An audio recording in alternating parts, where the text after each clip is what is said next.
Les habitants des territoires ukrainiens occupés par Moscou, incités par les autorités russes à participer à l'élection présidentielle, l'Ukraine a qualifié ce scrutin de simulacre illégal. Nous sommes prêts à mettre les moyens pour que la Russie ne gagne pas en Ukraine. Le président français Emmanuel Macron a précisé sa position sur la guerre. Au moins 20 personnes ont été tuées à un point de distribution d'aide à Gaza. Le Hamas accuse Israël, Tsahal nie toute implication.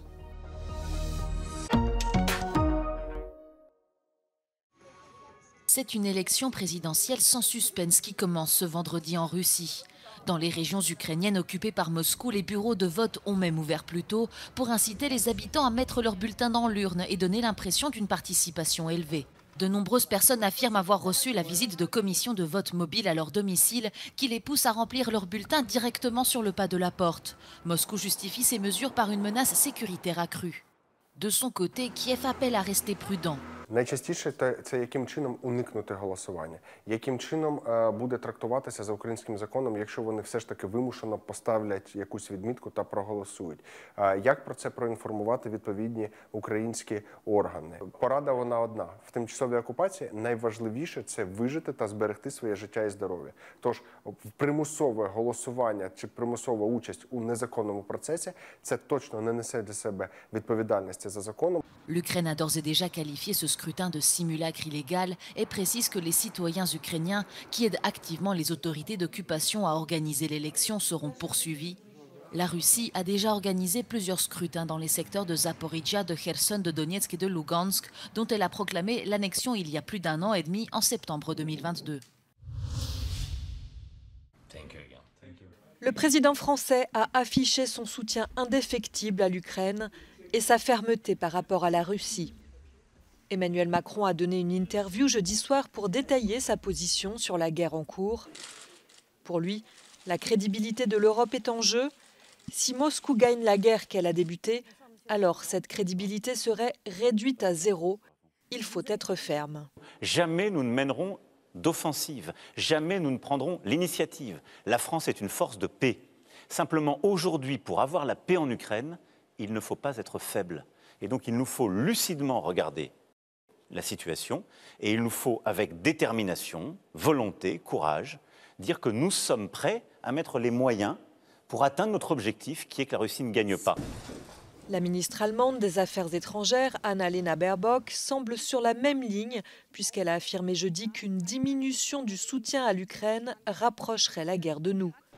Mais l'exécutif à Berlin est divisé. Le chancelier Olaf Scholz a indiqué qu'une implication directe n'était pas envisageable. Il doit rencontrer Emmanuel Macron ce vendredi à Berlin. Que s'est-il passé au rond-point Koweït dans le nord de Gaza, où une foule attendait l'arrivée de rares camions d'aide et espérait une livraison de farine? Selon le ministère de la Santé du Hamas, au moins 20 personnes ont été tuées par des tirs et 155 autres ont été blessées. De son côté, l'armée israélienne affirme ne pas avoir attaqué des Palestiniens à un point de distribution d'aide, précisant analyser l'incident avec sérieux, mais sans détailler à ce stade sa version des faits. En Cisjordanie occupée, le chef de l'autorité palestinienne Mahmoud Abbas a nommé son proche allié et homme d'affaires Mohamed Mustafa au poste de Premier ministre. Celui-ci devra désormais former un nouveau gouvernement qui dispose d'un pouvoir limité dans le pays et trouver un terrain d'entente avec Washington pour discuter de l'avenir de la bande de Gaza après la guerre. Au même moment, l'administration Biden a imposé des sanctions à 3 colons israéliens accusés d'avoir harcelé et attaqué des Palestiniens en Cisjordanie occupée. Le président américain fait face à des critiques croissantes pour son fort soutien à Israël, alors que la crise humanitaire à Gaza s'aggrave.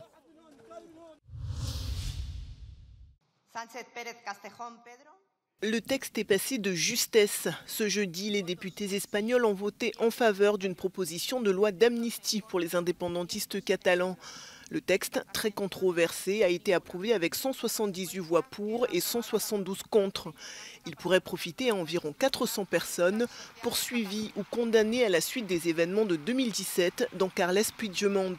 Ce dernier, qui était alors président du gouvernement régional de Catalogne, avait organisé un référendum d'autodétermination illégal, ce qui avait entraîné l'une des plus graves crises politiques que l'Espagne n'ait jamais connues. Le texte, qui a été négocié par le Parti socialiste de Pedro Sánchez avec les indépendantistes catalans, doit encore passer devant le Sénat, où la droite, qui s'oppose à cette amnistie, est majoritaire. Mais cette loi ouvre la voie à un retour de Carles Puigdemont, exilé en Belgique, d'autant plus que la Catalogne organise des législatives anticipées le 12 mai. El principal mensaje que va a transmitir los dos es que la amnistía es solo un estadio intermedio, que no van a conformarse con ella y que simplemente ha sido un medio para conseguir sus principales reivindicaciones, que es principalmente la autodeterminación. Yo creo que el Tribunal Supremo puede seguir adelante investigando, porque ha sido admitido a trámite por mayoría de todos los miembros de la Sala de lo Penal del Tribunal Supremo, el tema del hecho terrorista de Puigdemont. Mientras los partidos catalanes pugnan por hacerse con la hegemonía del soberanismo, Pedro Sánchez espera que la división del movimiento independentista beneficie a su candidato, que ha sido el máximo beneficiario de la estrategia de reconciliación desplegada por el presidente del gobierno en Cataluña. Pedro Sánchez ha puesto en pausa la negociación de los presupuestos a la espera de los resultados electorales del 12 de mayo. El nacionalismo se juega la Generalitat de Cataluña y sea cual sea el resultado, las elecciones tendrán consecuencias imprevisibles en el futuro del gobierno de España. En Madrid, Jaime Velázquez, Euronews.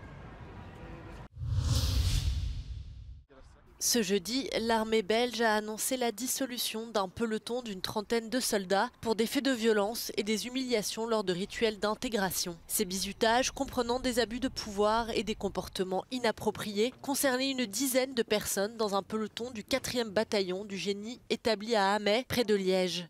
Nous parlons entre autres de traitements dégradants, de coups et blessures, de chantage, de menaces entre soldats, de pression exercée par des militaires sur des pairs et d'une obligation de silence sur ces faits. Ces violences ont duré plusieurs mois, voire plusieurs années. Pour les autorités belges, la dissolution doit servir d'exemple. Dat is een heel zware beslissing, uniek in de geschiedenis of de recente geschiedenis van Defensie. Dat gaat dwars door het hart van de militair. Een eenheid die ontbonden wordt. Maar het was nodig. Het was nodig om de integriteit te kunnen verder garanderen. Le ministère de la Défense appelle les jeunes recrues à signaler tout comportement problématique dont ils seraient témoins au sein de l'armée. Tout le monde peut participer aux Jeux Olympiques, ou presque. Pour ceux de Paris, les retraités et les personnes âgées sont sollicités. Elles peuvent désormais trouver un emploi en tant que gardiens de sécurité olympique et participer à la fouille des sacs, au contrôle des billets ou à la surveillance. Près de 7000 agents sont encore nécessaires. 600 jeunes retraités de 62 à 65 ans auraient déjà accepté de donner un coup de main face à la pénurie de jeunes candidats.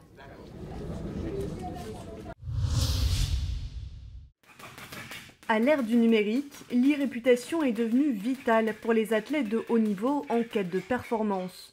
Malgré son immense palmarès, Ange Kounzli doit régulièrement troquer la force de ses points pour le poids des mots.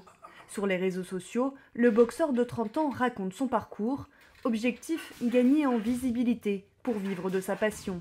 Le meilleur des meilleurs, s'il n'a pas de réseau, il ne sera pas connu. Le déclencheur qui m'a fait me mettre sur les réseaux, c'est surtout le fait que je vois qu'il y a eu plein de gens qui ont commencé à se mettre au sport, qui n'étaient pas spécialement bons dans ce qu'ils faisaient, mais qui avaient énormément de notoriété et c'est grâce à ça qu'ils ont pu en vivre, etc. Indispensable pour attirer médias, sponsors et engager sa communauté, les contenus postés en ligne peuvent propulser une carrière. Avec leur image, les athlètes doivent susciter la ferveur des internautes, car désormais, le talent ne suffit plus. Le succès se mesure aussi avec les statistiques numériques, comme le nombre de likes et d'abonnés. Autre que juste être visible par tous, c'est un enjeu financier parce que plus je ramène du monde, plus les promoteurs voudront se battre pour m'avoir. Donc je suis obligé de faire du contenu pour être sûr d'être suivi. Et malheureusement, on doit avoir deux casquettes, celui du sportif et celui du community manager. Soigner son image est crucial à l'approche des Jeux Olympiques et Paralympiques de Paris, surtout pour les athlètes russes et biélorusses. Autorisés à participer sous bannière neutre à condition de ne pas avoir approuvé la guerre en Ukraine, c'est une société d'e-réputation dont le nom est tenu secret qui scrutera leur passé numérique à la recherche d'éventuelles preuves de soutien. Un cas spécifique qui ne doit pas faire oublier les risques de l'e-réputation selon ce spécialiste. L'e-réputation n'est qu'une composante de la réputation. Et souvent, en fait, on voit que l'irréputation est un miroir grossissant, mais aussi un miroir déformant de la réalité. On voit souvent chez les sportifs ce phénomène d'emballement sur les réseaux sociaux. Il y a aussi un risque psychologique pour les sportifs. À quelques mois des JO, 6 Russes et 5 Biélorusses sont pour l'instant qualifiés en tant qu'athlètes individuels neutres, notamment en cyclisme, en lutte et en natation. Et pour certains, leur neutralité est déjà contestée. Mais le Comité international olympique assure que le contrôle de l'identité numérique fonctionne et que l'image de ces sportifs sera scrutée avant, pendant et après la compétition. Jade Lévin, Euronews, Paris. Le gouvernement suédois a présenté sa nouvelle stratégie nationale de prévention du crime organisé. Les écoles et les services sociaux doivent faire plus d'efforts pour empêcher le recrutement des enfants et des jeunes par des bandes organisées. La Suède est confrontée à une augmentation rapide et préoccupante de la criminalité liée notamment au trafic de drogue depuis une dizaine d'années, avec la violence qui va avec. Les fusillades font des victimes presque chaque jour et le pays a même connu des attaques à la bombe. Au Japon, un tribunal a statué ce jeudi que l'interdiction du mariage entre personnes de même sexe était une situation inconstitutionnelle et une violation de leur droit fondamental de fonder une famille. Ce jugement marque la fin d'un premier cycle d'une bataille juridique lancée en 2019 pour la reconnaissance du mariage pour tous au Japon. En 5 ans, 5 décisions de justice ont donné raison aux militants en faveur des droits LGBT+. Ces dernières années, le soutien au mariage pour tous a considérablement augmenté sur l'archipel, mais le Parti libéral-démocrate au pouvoir reste lui opposé à toute révision de la loi.